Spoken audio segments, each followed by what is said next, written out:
मागणीसाठी कार्यालयासमोर चालू आहे। काय सांगाल आज तुम्ही उपोषणाला बसलात, कशा पद्धतीचं उपोषण आहे, काय मागणी?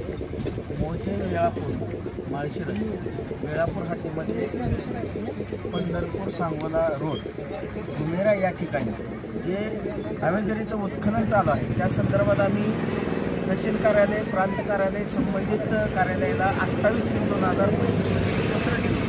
या पत्राच्या अनुषंगाने त्यांच्यावरती दंडात्मक कारवाई करून त्यांच्यावरती कायदेशीर कारवाई करावी या संदर्भात पत्र दिलं होतं आणि 7 तारखेला आमचं उपोषण होतं।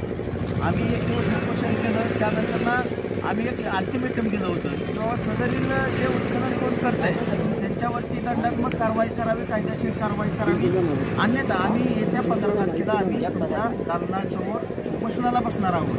या संदर्भात आम्ही उपोषणाला आज 15 तारखेला इथं बसलेलो आहोत। मला तुमच्या माध्यमातून न्यूज चॅनलच्या माध्यमातून एवढंच सांगायचं आहे, जे वेळापूर हद्दीमध्ये रात्री अपरात्रीचे उत्खनन चालू आहे त्या उत्खननांना करणाऱ्या जो कोणी व्यक्ती आहे त्याला कोण पाठीशी घालते, नक्की याच्यावरती कोणाचा वर्धहस्त आहे का? तिथले मंडल अधिकारी आहेत, तलाठी भाऊसाहेब आहेत का? त्यांना त्यांचे हप्ते चालत म्हणून हे अवैधरित्या उत्खनन चालू आहे? हाच आम्हाला पडलेला प्रश्न, खूप मोठा प्रश्न पडलेला आहे।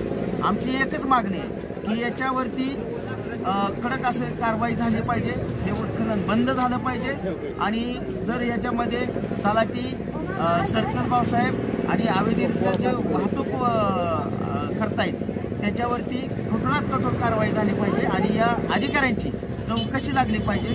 कारण याचं असं आहे की आम्हाला असं वाटतं की या सर्कलला आणि तलाठी भाऊसाहेबांना या उत्खनन करणाऱ्या दंडदांडग्यांचा हप्ते चालू आहेत काय, असा प्रश्न आम्हाला पडलेला आहे।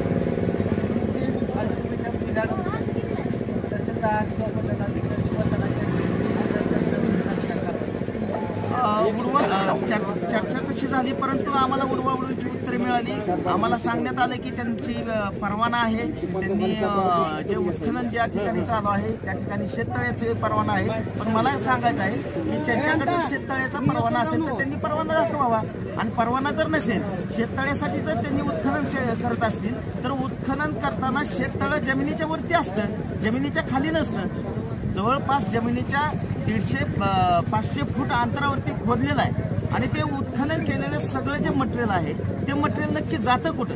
तर आम्हाला माहिती अशी समजली आहे की ती उत्खनन केलेलं जे मटेरियल आहे, जे खडी आहे, ते खडी कुठल्या तरी दंडदांडग्याच्या खडी कृषीला जाते।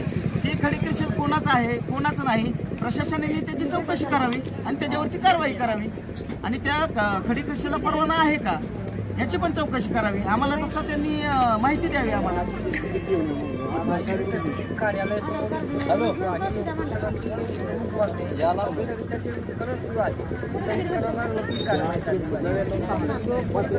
अहवाल सादर केला, त्या अहवालामध्ये असं सांगितलं की तो शेततळ्यासाठी असेल, तो शेततळा असेल तर त्याचा अहवाल त्यांनी दाखवावा, परवाना असेल परवाना दाखवा।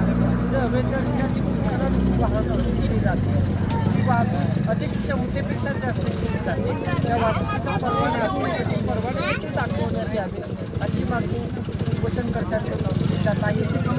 मराठीसाठी नियमन साठी माळशिरस।